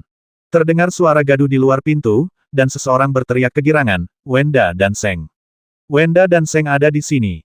Wow, seluruh tempat menjadi gempar, dan sekelompok besar alkemis bergegas ke pintu, ingin bertemu dengan santo alkemis legendaris. Master Gu juga berdiri dan bertepuk tangan, sambil berkata, apakah ini pertemuan teman-teman lama? Mengapa kalian semua berlarian? Tuan Gu Tahu dan Seng yang terkenal ini. Tanya Ye Xuan. Aku mengenalnya. Dialah yang dianugerahi gelar Alchemy Sein 20 tahun yang lalu. Ramuan yang dibuatnya setengah tingkat lebih tinggi dari ramuanku, jadi dia mengambil gelar Alchemy Sein. Master Gu masih sedikit marah ketika membicarakan hal ini. Saat keduanya berbicara, seekor tikus pemburu narkoboy berwarna putih dan oranye melompat keluar dari bawah kerumunan dan melompat ke meja kopi yang digunakan bersama oleh Ye Xuan dan Tuan Gu, membuat Hei Dou takut. Baiju mendekati tikus tabib dan mengendus Hei Dou. Hei Dou berbaring di meja kopi tanpa bergerak, seolah-olah dia sedang disihir. Dia tampak sangat gugup, hanya matanya yang mengikuti gerakan Baiju saat dia mencari tikus pengedar narkoboy. Baiju mengendus tikus tabib itu sejenak, lalu mulai menggosokkan kepalanya ke punggung Hei Dou. Hei Dou mulai bergerak kali ini, terus bergerak ke samping, seolah berusaha menghindari pihak lain. Tepat saat kedua tikus pemburu narkoboy itu bergesekan satu sama lain, kerumunan itu memberi jalan bagi mereka. Seorang gadis muda berlari keluar dari kerumunan, melihat sekeliling, lalu berlari dan mengambil tikus pemburu narkoboy berwarna putih dan oranye itu. Dia melotot ke arah Ye Xuan dan mendengus, beraninya kau menggunakan kepala arang hitammu untuk merayu anak nanguiku. Ye Xuan tampak polos, menunjuk ke arah Tuan Gu di sebelahnya, dan berkata dengan tidak benar itu miliknya. Gadis itu menoleh dan melotot ke arah Tuan Gu, sambil mendengus, kau sudah sangat tua, tapi kau masih saja membiarkan si kepala arang itu berbuat jahat padamu. Hei, gadis kecil, tikus itu jelas-jelas adalah tikus pemburu obatmu, tapi tikus itu berlari dan menggesek-gesekkan tubuhnya pada Hei Dou milikku. Lihat, Hei Dou begitu takut sampai janggutnya menjadi keriting. Master Gu mengangkat Hei Dou. Tepat saat lelaki tua dan lelaki muda itu berdebat, terdengar suara sedingin air. Baiklah, Yanran, jangan main-main lagi. Dia adalah alkemis kuno, kamu harus menunjukkan rasa hormat kepadanya. Gadis itu lalu berjalan kembali ke orang yang berbicara sambil mendengus, sambil memegang tikus pemburu obat di tangannya. Master Gu membungkuk kepada tamu itu dan berkata, Yang Mulia Alchemy Sein, sudah bertahun-tahun sejak terakhir kali kita bertemu. Saya tidak menyangka akan bertemu Anda di sini. Takdir memang luar biasa. Ya, kalau dipikir-pikir lagi, 20 tahun sudah berlalu. Wenda dan Seng mengelus jenggotnya dan tersenyum. Wenda dan Seng ini tampaknya berusia sekitar 60 tahun. Dia tampak lebih muda dari Tuan Gu, tetapi dia memang tampak lebih muda. Sulit untuk mengatakan siapa yang lebih tua. Guru Gu segera menarik Ye Xuan dan memperkenalkannya, anak muda Ye, ini adalah Santo Alkimia Qi Huang Jingsai, salah satu tokoh teratas di dunia alkimia. Ye Xuan menyapa orang suci dan yang terkenal itu dengan senyuman. Wenda dan Seng hanya melirik Ye Xuan dengan santai, dan melihat bahwa dia adalah seorang pemuda, dia tidak terlalu peduli. Guru Gu berpura-pura ceria dan bertanya, Santo Wenda dan, apakah Anda datang ke sini untuk dikanonisasi sebagai orang suci untuk kedua kalinya? Secara umum, para alkemis yang telah dikanonisasi sebagai orang suci alkimia jarang berpartisipasi dalam konferensi orang suci alkimia kedua, tetapi ada beberapa yang sombong dan ingin dikanonisasi berkali-kali. Guru Gu datang untuk berpartisipasi dalam konferensi orang suci alkimia kali ini, jelas bermaksud untuk menebus penyesalan selama 20 tahun. Jika dia bertemu orang suci alkimia Wenda lagi, hasilnya akan sulit diprediksi. Wenda dan Seng melambaikan tangannya dan berkata, tidak, jangan khawatir, Gu dan Zun. Aku datang ke sini kali ini karena aliansi alkemis mengirim seseorang ke Qi Huang Jingsai untuk mengundangku menjadi tuan rumah konferensi dan Seng ini. Kebetulan cucu perempuanku akan menghadiri konferensi dan Seng, jadi aku datang ke sini. Begitu ya, begitulah adanya. Suasana hati Guru Gu tiba-tiba menjadi cerah. Ia memegang tangan Ye Xuan dan berkata dengan riang, cucu perempuan Alchemy Sein Wenda akan berpartisipasi dalam konferensi Alchemy Sein. Muridku juga seusia dengan cucu perempuan Alchemy Sein Wenda. Mereka berdua adalah anak muda dengan bakat luar biasa. Wen Yanran mengerutkan kening dan menatap Ye Xuan. Sambil membelai tikus pencari obat di tangannya, dia bergumam, bagaimana mungkin seseorang bisa berpartisipasi dalam konferensi orang suci alkimia. Wenda dan Seng tertawa dan berkata, kalian berdua, jangan salahkan aku. Aku telah memanjakan cucu perempuanku. Dia memang selalu memiliki temperamen yang aneh, tetapi dia memiliki bakat yang bagus dalam seni alkimia. Aku membawanya ke konferensi orang suci alkimia kali ini, bukan untuk mendapatkan peringkat, tetapi hanya untuk membiarkannya melihat dunia. Wen Yanran segera menghentakkan kakinya dan berkata, siapa bilang aku tidak ingin naik pangkat? Bahkan jika aku tidak bisa menjadi danseng seperti kakek untuk saat ini, aku harus menjadi dansun. Orang tua, kau benar-benar orang jahat, masih saja menggoda nanguiku. Wen Yanran mengejar Tuan Gu sambil mengoceh tak henti-hentinya, sedangkan Hei Dou terlihat polos. Tuan Gu mencoba bersembunyi tetapi tidak bisa, dan hampir gila karena suara itu. Dia segera memasukkan kacang hitam itu ke dalam pelukan Ye Xuan, lalu menunjuk Ye Xuan dan berkata kepada Wen Yanran kacang hitam itu miliknya sekarang, pergilah cari dia. Temukan dia, jangan mencariku lagi. Guru Gu melemparkan kacang hitam itu, berlari menjauh, bergabung ke dalam kerumunan, dan pergi bernostalgia dengan teman-teman lamanya. Wen Yanran segera menoleh dan menatap Ye Xuan, lalu terus menembaki dia dengan cepat dasar orang menyebalkan berkepala hitam. Ye Xuan menatap Tuan Gu yang berlari tanpa rasa tanggung jawab, menelan ludahnya, dan mengulurkan tangannya untuk menyela gadis itu berhenti. Tikus pemburu narkoboy mencari mangsa dengan mencium bau, bukan dengan melihat. Dan kacang hitam disebut kacang hitam, bukan kepala arang hitam. Pada akhirnya, tikus pemburu narkoboy mulah yang berinisiatif mencariku. Omong kosong, anak nanguiku tidak akan menyukai tikus pemburu narkoboy yang gelap, kata Wen Yanran dengan marah. Bagaimana kalau begini? Aku akan mengajarimu cara menggunakan sihir untuk menghalangi indera penciuman tikus pemburu obat biusmu. Aku jamin tikus itu tidak akan datang ke sini. Ye Xuan menyarankan. Mengapa kau tidak menggunakan sihir untuk mengisolasi aroma tikus pemburu narkoboy itu? Wen Yanran mengajukan permintaan yang lebih keterlaluan. Karena tidak ada gunanya mengisolasi bau Hei Dou, tikus narkoboy Anda akan tetap mencium bau tikus narkoboy lainnya. Bagaimana jika ia mencium bau tikus narkoboy liar? Tikus narkoboy Anda akan diculik dan kembali kepada Anda dengan perut besar dalam beberapa bulan. Kemudian Anda akan memiliki sarang tikus narkoboy. Apakah Anda senang? Ye Xuan berkata dengan sabar. Titik. Omong kosong. Tuntun tidak akan pernah meninggalkanku. Jelas sekali kau melakukannya dengan sengaja. Kau ingin menculik Tuntunku. Wen Yanran langsung menghentakkan kakinya karena marah. Ye Xuan tiba-tiba teringat sebuah ide bagaimana kalau begini. Mari kita lakukan percobaan untuk melihat tikus pencari obat mana yang mengambil inisiatif. Wen Yanran memikirkannya sejenak, lalu dengan yakin setuju baiklah. Bagaimana menurutmu kita harus mencobanya? Ye Xuan menunjuk ke sudut tenggara dan sudut barat daya aula dan berkata, kalian berdiri di sana, aku berdiri di sisi lain, dan kita berdua menyingkirkan tikus-tikus pemburu narkoboy kita. Mari kita lihat tikus pemburu narkoboy mana yang mendekati yang lain terlebih dahulu. Jika aku kalah, aku akan menghalangi bau Hei Dou. Jika kalian kalah, jangan ganggu aku lagi. Apakah menurutmu ini adil? Baiklah, kau pasti kalah. Anak nanguiku tidak akan pernah menyukai anak nangui hitam. Wen Yanran berkata sambil menggendong Baiju ke sudut barat daya aula, berjongkok dan menurunkannya ke tanah, lalu berbisik, patuhlah, jangan pergi ke sana. Kalau tidak, aku akan menghukummu dengan tidak mengizinkanmu makan kacang selama sebulan. Baiklah, sebulan terlalu lama, 10 hari lebih baik, 10 hari. Ye Xuan juga berjalan ke sudut tenggara dan meletakkan kacang hitam di tanah. Baru saja ketika Baiju muncul untuk mencari tikus obat, Hei Dou sedang berbaring di meja kopi tanpa bergerak, tampak sangat gugup. Kali ini dia pasti akan menang. Mereka berdua melepaskannya pada saat yang sama. Baiju menatap tuannya tanpa bergerak. Hei Dou juga berbaring di tanah tanpa bergerak. Jangan bergerak, gumam Wen Yanran pelan. Tiba-tiba, Baiju yang sedang mencari tikus tabib berbalik dan berlari ke arah Hei Dou. Wen Yanran terkejut dan berteriak, Tuntun, berhenti. Jika kau berani bergerak, aku tidak akan menginginkanmu lagi. Tikus Baiju yang tengah mencari obat langsung berhenti, menoleh ke belakang dan menatap pemiliknya sambil berlinang air mata. Haha, Ye Xuan diam-diam senang di dalam hatinya dan hampir tertawa terbahak-bahak. Baiju menatap tikus obat dan pemiliknya, lalu menoleh ke arah Hei Dou, tetapi tidak berani bergerak. Dia hanya berdiri di tengah, mengangkat tubuh bagian atasnya, dan berteriak. Teriakan ini entah kenapa membuat orang merasa patah hati. Begitu teriakan itu diucapkan, Hei Dou melompat keluar. Ye Xuan melotot, tetapi tidak punya waktu untuk menghentikannya.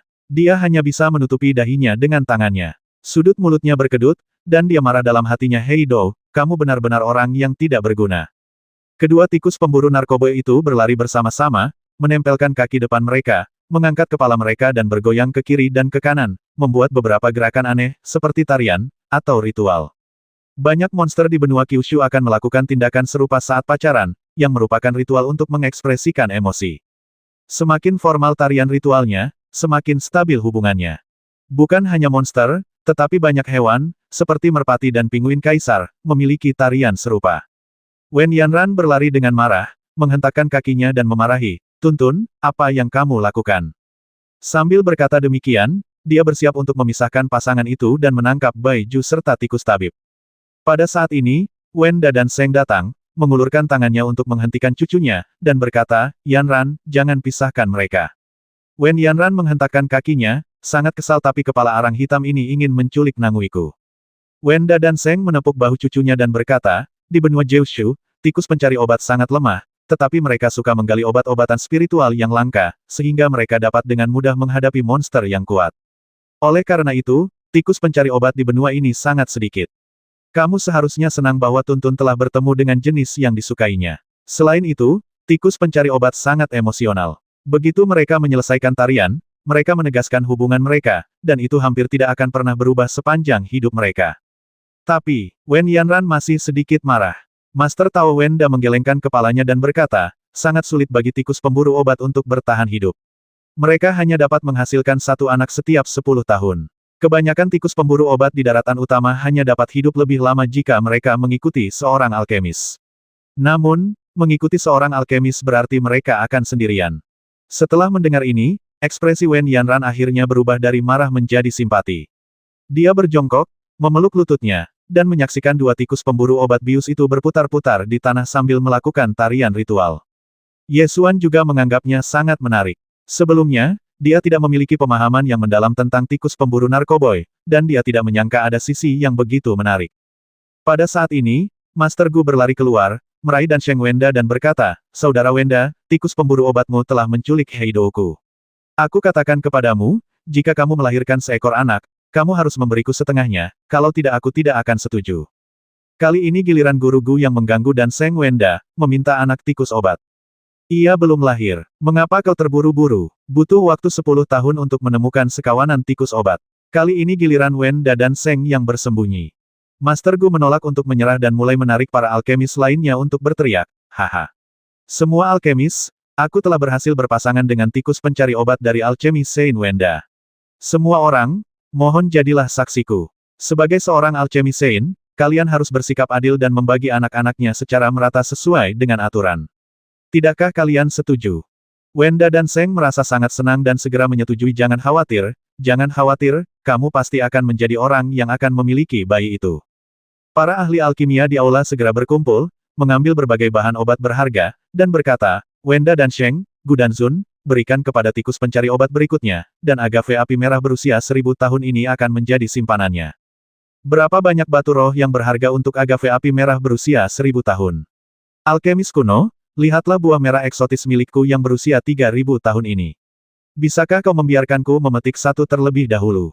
Jelas, tikus pemburu obat bius sangat populer di kalangan alkemis. Lagi pula, tikus pemburu obat bius liar jumlahnya sangat sedikit, dan mereka hanya melahirkan satu anak setiap 10 tahun.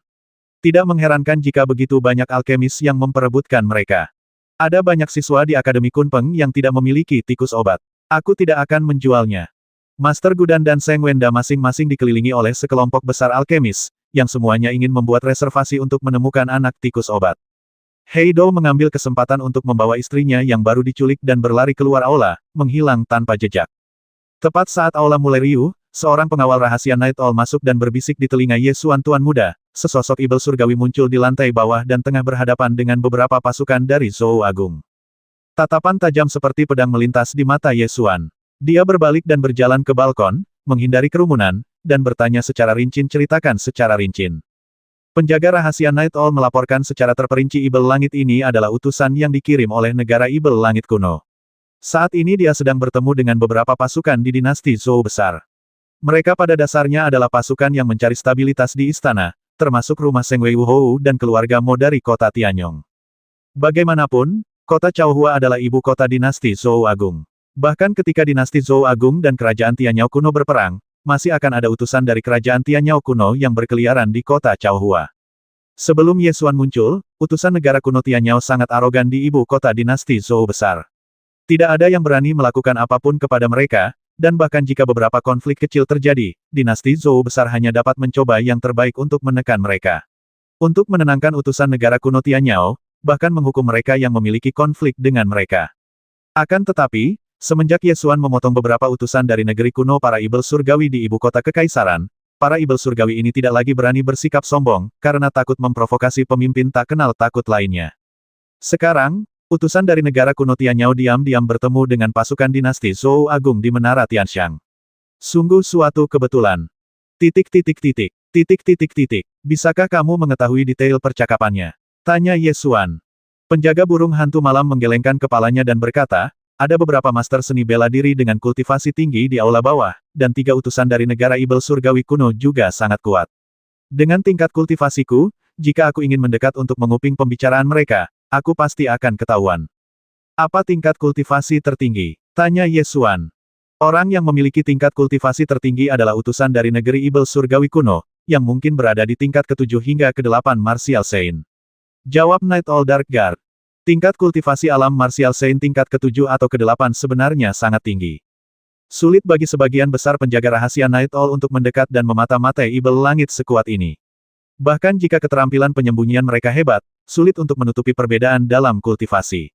Jika mereka terlalu dekat, mereka pasti akan ketahuan. Ye Xuan berpikir sejenak dan berkata, aku akan mencobanya. Kamu tinggal di sini dan jangan biarkan siapapun menggangguku. Ya, pengawal rahasia Night All menundukkan kepalanya dan menerima perintah itu.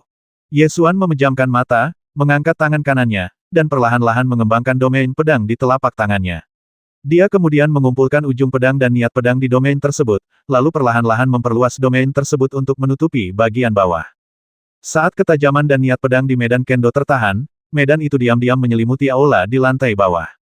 Di bawah penindasan mutlak alam, jika ada orang di bawah level Martial Saint yang jatuh ke alam, akan sulit bagi mereka untuk mendeteksi keberadaan alam tersebut, kecuali alam tersebut menunjukkan kekuatannya. Ye Xuan telah ditarik diam-diam ke alam dewa bela diri oleh beberapa orang kuat.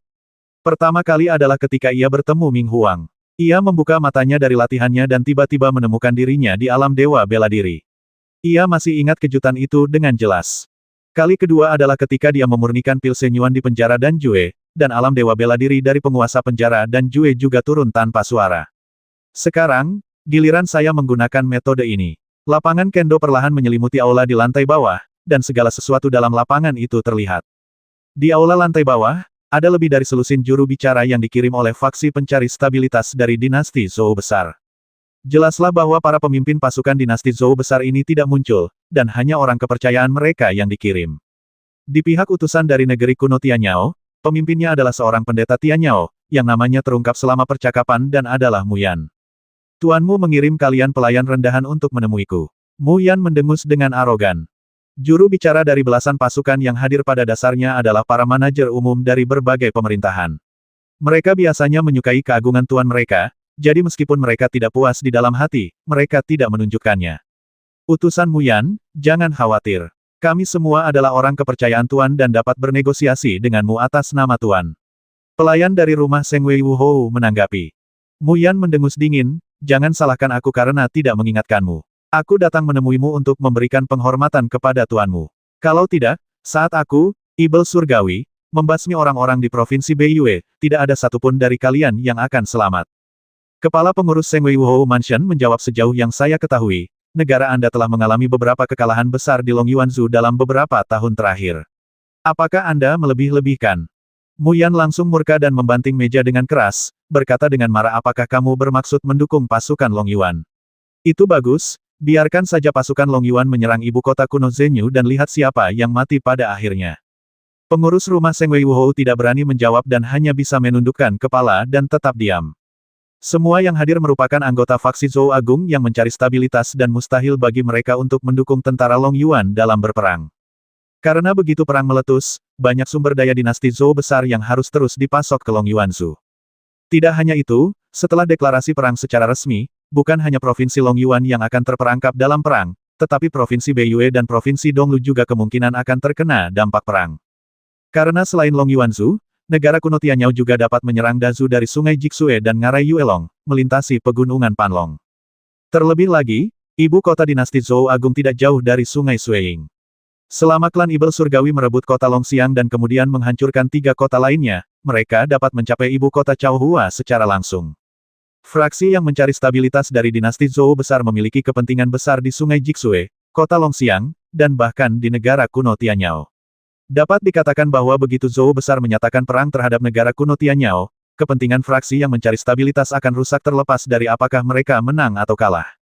Inilah alasan sebenarnya mengapa faksi yang mencari stabilitas tidak ingin menyatakan perang. Mu Yan melirik para pelayan yang dikirim oleh pasukan ini dan mendengus, "Kudengar keluarga kalian telah ditekan oleh faksi perang dan bahkan tidak bisa mengangkat kepala. Kalian benar-benar tidak berguna." Kepala pelayan istana Seng Wei Wuhou mengangkat kepalanya dan berkata dengan tegas, "Anda tidak perlu mengejek kami. Kami telah membuat persiapan untuk menghadapinya. Kami akan segera menekan kekuatan faksi pro-perang." Bagaimana cara menekan? Kalian orang-orang tidak berguna telah ditangani satu persatu oleh keturunan Qin Taya. Terutama orang dengan nama keluarga Mo, yang dikirim oleh keluarga Mo. Berdirilah dan biarkan aku melihat. Kalian kalah dalam 3 pertempuran namun kalian berhasil menembus alam dewa bela diri. Kalian benar-benar tidak berguna di antara orang-orang tidak berguna. Mu Yan begitu sarkastik sehingga dia memarahi sekelompok orang ini sampai wajahnya memerah. Akhirnya, kepala pengurus istana Seng Wei Wuhou menyela dan berkata, "Kalian tidak perlu mengatakan omong kosong ini. Istana Seng Wei Wuhou telah membuat persiapan. Kita akan memenangkan hadiah pertama dalam konferensi Dansheng ini, memperkuat momentum kita, dan menekan istana Jenderal Ilahi dan para jenderal itu." Benarkah, umat manusia hanya bisa bermain-main dengan api dan memurnikan beberapa pil? Aku akan mengawasi dari Chaohua untuk melihat bagaimana kau menekan kekuatan istana Jenderal Dewa. Jangan biarkan ini berubah menjadi pertunjukan memalukan lainnya. Wajah Mu Yan penuh dengan penghinaan. Kalian tidak akan bisa menyaksikan pertunjukannya. Rumah Seng Wei Wuhou dan keluarga Mo telah menarik banyak alkemis tingkat tinggi dan mengumpulkan bahan-bahan obat spiritual yang paling berharga. Kita pasti akan meraih kemenangan besar dalam konferensi Sein Alkemis ini. Tepat ketika utusan Ibel Surgawi dan fraksi pencari stabilitas terlibat dalam perbincangan sengit tentang kekuatan mereka, utusan Ibel Surgawi terkemuka Mu Yan tiba-tiba mendongak ke atas, seolah-olah dia merasakan sesuatu. Mata Yesuan yang tertutup tiba-tiba mengerutkan kening, bertanya-tanya apakah dia telah ketahuan. Meskipun dia memiliki keraguan ini dalam benaknya, dia tidak segera menarik kembali wilayahnya. Jika dia melakukannya saat pihak lain dalam keadaan waspada tinggi, kemungkinan besar dia akan ditemukan oleh pihak lain. Yesuan memutuskan untuk percaya pada penindasan mutlak alam pedang atas alam santo bela diri, dan terus mempertahankan alam itu, menatapnya dengan kesadaran spiritualnya. Setelah menatap ke atas sejenak, Mu Yan menundukkan kepalanya dan bertanya, "Apakah ada yang akan menguping pembicaraanmu di sini?" Kepala pengurus rumah Seng Wei Wuhou tertawa dan berkata, "Tidak mungkin, ada formasi kedap suara di aula ini, dan ada penjaga di luar pintu, tidak ada yang bisa mendekat dan menguping." Mu Yan melepaskan akal ilahinya untuk mencari di sekelilingnya, namun tidak menemukan sesuatu yang salah. Dia mencoba menggunakan kekuatan spiritualnya untuk menembus langit-langit dan menyelidiki situasi di lantai atas. Namun, ada sekelompok alkemis di lantai atas, dan mereka juga telah memulai formasi. Jika seseorang menggunakan akal ilahinya untuk secara paksa menerobos formasi untuk memeriksa, itu akan memberitahu orang-orang di lantai atas. Maka, setelah ia menggunakan akal ilahinya untuk menyelidiki dan tidak menemukan apapun, ia menarik kembali akal ilahinya. Titik titik titik, titik titik titik. Melihat ini, Yesuan tersenyum dan terus mendengarkan percakapan mereka. Ketika pembicaraan rahasia antara fraksi stabilitas dan klan setan langit hampir berakhir, Yesuan bersiap untuk mengambil kembali wilayahnya. Tepat pada saat itu, seorang pria berjalan turun dari lobi lantai atas dan menuju ruang pertemuan rahasia di lantai bawah. Dan orang ini tidak lain adalah Master Alkimia Zhao Yeting, yang dikenal oleh Master Gu. Pikiran Yesuan bergerak, dia menekan emosinya, menstabilkan areanya, dan terus menyelidiki. Zhao Yeting berjalan menuju aula pertemuan rahasia dan ketika memasuki area domain, dia tiba-tiba merasakan sesuatu yang aneh. Dia mengerutkan kening dan melihat sekeliling, tetapi tidak menemukan sesuatu yang salah. Dia adalah seorang master alkimia dengan kekuatan yang lumayan dalam seni alkimia, tetapi kultivasinya sendiri sebenarnya tidak terlalu tinggi, hanya di level sekte bela diri. Oleh karena itu, ketika dia melewati tepi alam, meskipun dia merasakan sesuatu yang aneh, dia tidak dapat mengetahui apa masalahnya. Dia memikirkannya dan menyimpulkan bahwa perasaan aneh itu disebabkan oleh formasi kedap suara, jadi dia tidak menyelidiki lebih lanjut dan berjalan ke aula pertemuan rahasia. Kepala pengurus Sengwei Wuhou Mansion berdiri dan berkata, "Mari, perkenalkan. Ini Zhao Danzun, yang diundang oleh Sengwei Wuhou Mansion. Dia sangat ahli dalam alkimia dan mewakili Sengwei Wuhou Mansion untuk menghadiri konferensi orang suci alkimia. Dia bertekad untuk memenangkan gelar orang suci alkimia." Zhao Yeting melirik orang-orang yang hadir dan ibel surgawi, lalu berkata, "Ada sekelompok alkemis berkumpul di lantai atas. Aku datang ke sini atas kemauanku sendiri. Katakan apa yang ingin kalian katakan. Aku akan kembali ke atas setelah selesai berbicara." Mu Yan berkata keras-keras, "Pergi dan cari tahu apakah manusia rendahan bernama Ye Xuan itu akan menghadiri konferensi Danseng. Tidak perlu bertanya, orang itu adalah murid Gu Yunbo. Gu Yunbo telah memberi tahu semua orang bahwa dia akan berpartisipasi dalam konferensi Danseng." Jawab Zhao Yeting.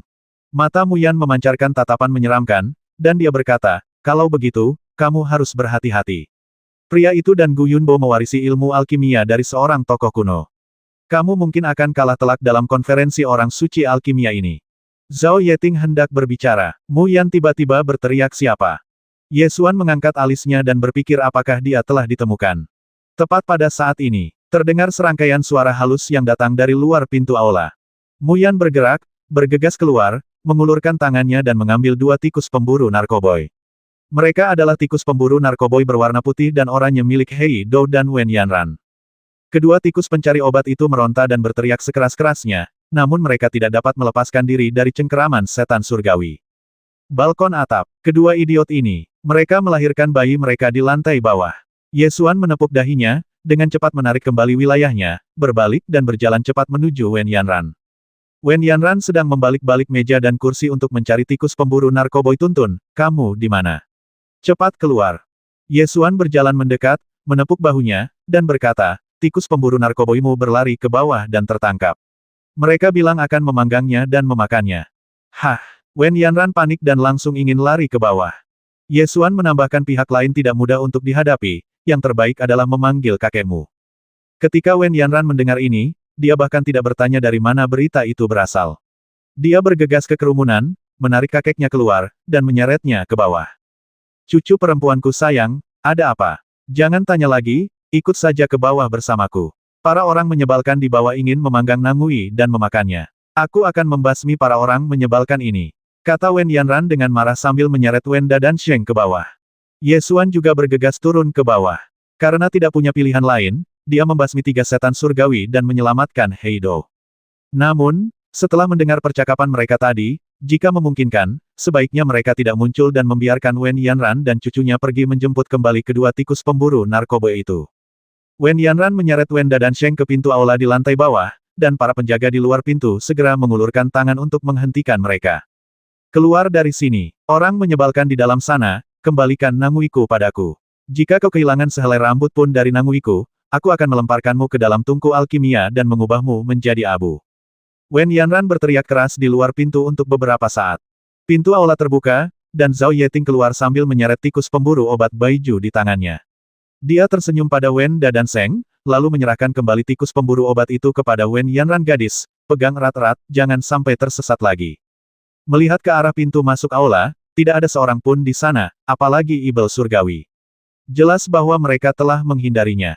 Wen Yanran mengambil tikus obat Baiju, mengamatinya dari atas ke bawah, dan memastikan bahwa tikus itu tidak terluka sebelum dia merasa lega.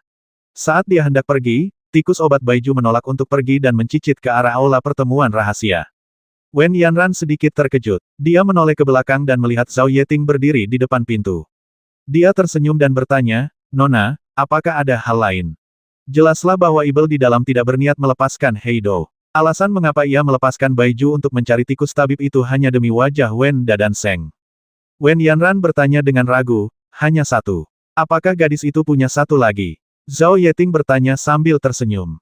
Wen Yanran benar-benar tidak punya yang kedua, jadi dia tidak tahu harus berkata apa. Dia memeluk Baiju erat-erat dan kembali mencari tikus obat.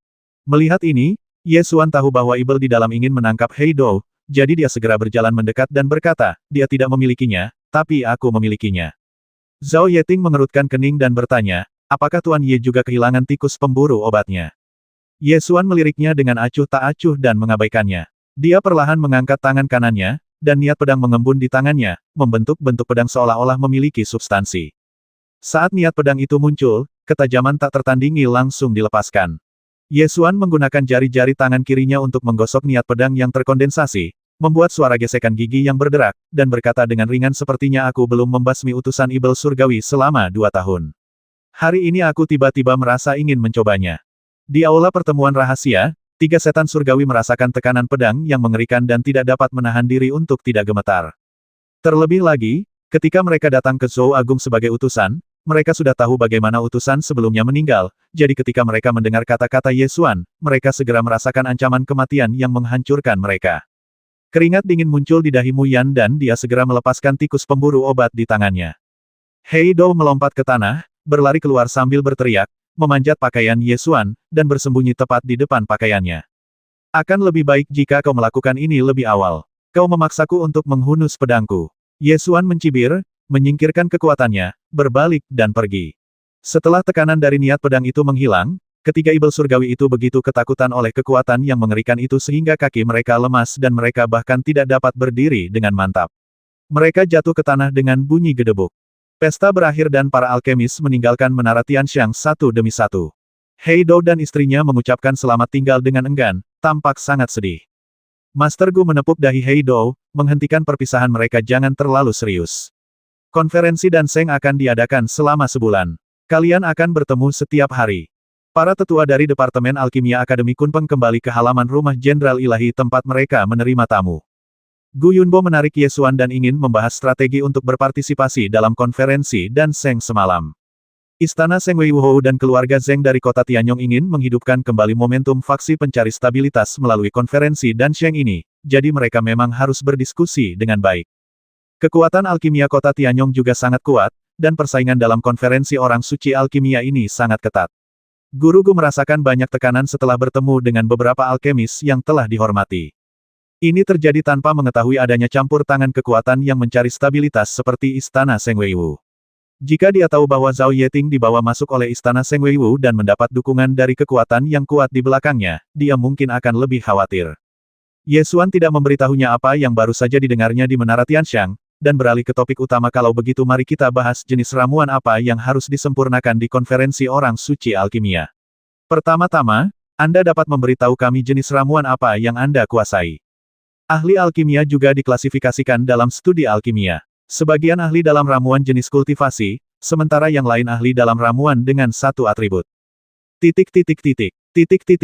Di antara semuanya, ramuan yang berhubungan dengan kultivasi merupakan kategori yang paling umum di kalangan alkemis, lagi pula, ramuan ini menghabiskan banyak energi.